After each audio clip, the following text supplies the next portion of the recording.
আসসালামু আলাইকুম। বুয়েটের সমাবর্তন অনুষ্ঠানে এক যুবক তার বক্তৃতা দিতে গিয়ে বললেন, আমার মতো ছাত্র বুয়েট আর কোনোদিনই পাবে না। কারণ আমি এমন একজন ছাত্র যে বুয়েটে ভর্তি হয়েছি, আমিই শেষ। আমি আজ বেরিয়ে যাচ্ছি, আমার মতো আর কোনো ছাত্র এই বুয়েটে ভর্তি হতে পারবে না। এই বুয়েটে ভর্তি হতে পারবে না, এই কথাটি সে গর্বের সাথেই বলেছিল।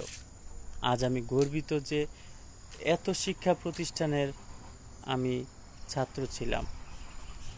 কথা বলতে বলতে তার চোখ থেকে অবিরাম জল পড়ছিল। তখন একজন প্রফেসর তাকে জিজ্ঞাসা করলেন, তোমার গর্বিত হওয়ার কারণ কি? জবাবে ছেলেটি বলল, কমলাপুর রেল স্টেশনের পাশে একচালা এক বস্তির ঘরে আমার জন্ম। হ্যাঁ, আমি বস্তির ছেলে। বাবা যখন মারা যান আমি তখন খুব ছোট। আমাকে বড় করে মানুষ করার জন্য আমার মা দিনের বেলায় ভিক্ষা করতেন আর রাতের এক বাসায় জির কাজ করতেন। আমি ওই বস্তির স্কুলে পড়তাম। ছোটবেলা থেকে পড়াশোনায় আমি ভালো ছিলাম। মায়ের একা রোজগারে সংসার চলতো না, তাই আমি কমলাপুর রেল স্টেশনের বাদাম নিয়ে ঘুরে বেড়ানোর সময় কোথাও কোনো পড়ে থাকা ইংরেজি পত্রিকা বা কাগজ কুড়িয়ে এনে পড়ার চেষ্টা করতাম। আমি যখন তৃতীয় শ্রেণীতে ভর্তি হই, বস্তির স্কুলে সর্বোচ্চ নম্বর আমি পাই।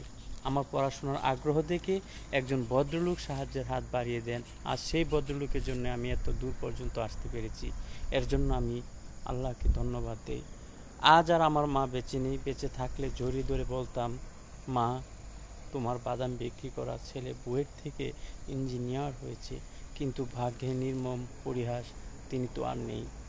তবু আমার একটাই পরিচয়, আমি বস্তির ছেলে। এই কথা বলতে আমার কোনো দ্বিধা নেই। কথা শেষ করে আবারও চোখ মুছলেন ছেলেটি। পৃথিবীতে মেধার অনেক মূল্য রয়েছে।